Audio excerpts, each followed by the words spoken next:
আমাদের 6 সমন্বয়ক হিরো হচ্ছে আমাদের সারা বাংলাদেশের সমন্বয়ক।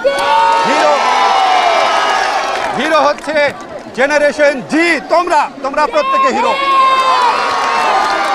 তোমরা হিরো, তোমরা সবাই হিরো। তোমরা আজকে অসম্ভবকে সম্ভব করেছো। তোমাদেরকে 17-18 বছর যাবৎ ভোট দিতে দেয় না, তোমাদের সম্পদ বিদেশে পাচার করে। প্রধানমন্ত্রীর পিয়ন হয় 400 কোটি টাকার মালিক,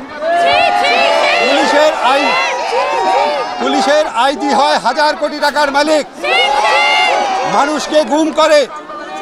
এত কিছুর পর তাদের রক্ত পিপাসা মিটে নাই। তারা আমাদের সন্তানদের হত্যা করেছে, শত শত সন্তানকে।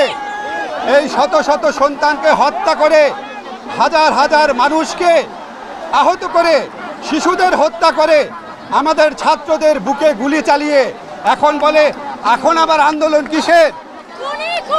উনি বলেন উনি নাকি স্বজন হারানোর বেদনা বুঝেন।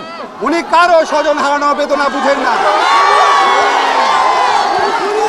উনি শুধুমাত্র নিজের স্বজন হারানোর বেদনা বুঝেন।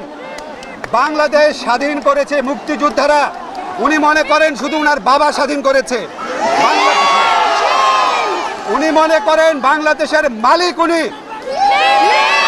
উনি আমাদেরকে কথায় কথায় বলেন উনি নাকি আমাদের ভাত খাওয়ান, উনি নাকি আমাদের বিদ্যুৎ বন্ধ করে দিবেন। আজকে আমি এখানে এসেছি আমাদের তরুণ প্রজন্ম, আমাদের জেনারেশন জি, তোমাদের প্রতি আমার শ্রদ্ধা জানানোর জন্য, তোমাদের প্রতি এই জাতির কৃতজ্ঞতা জানানোর জন্য। তোমরা বাংলাদেশের ইতিহাসে ব্রিটিশ আমল থেকে শুরু করে সবচেয়ে বড় স্বৈর শাসক, সবচেয়ে বড় হত্যাকারী শাসকের বিরুদ্ধে রুখে দাঁড়িয়েছ। তোমাদের জয় সুনিশ্চিত।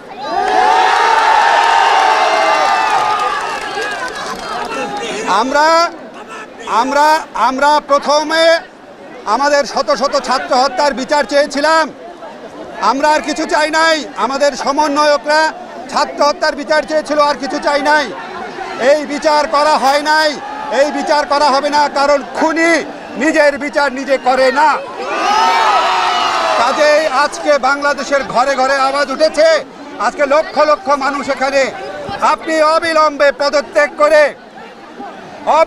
পদত্যাগ করে তত্ত্বাবধায়ক সরকার ব্যবস্থা চালু করে বাংলাদেশের মানুষের প্রতিনিধিদের, বাংলাদেশের মানুষ বাংলাদেশের তাদের নিজেদের প্রতিনিধি নির্বাচন করতে পারে।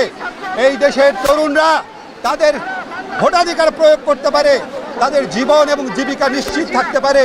এই জন্য তারা প্রচলিত পদ্ধতিতে তারা তাদের প্রতিনিধি নির্বাচিত করে সত্যিকারের নির্বাচন করে তারা এই দেশ পরিচালনায় অংশ নেবে। এবং আমি এটাও বলতে চাই, আজকে ভবিষ্যতের যে পার্লামেন্ট হবে সেখানে বাধ্যতামূলকভাবে তরুণ সমাজের অন্তত 50% প্রতিনিধিত্ব থাকতে হবে।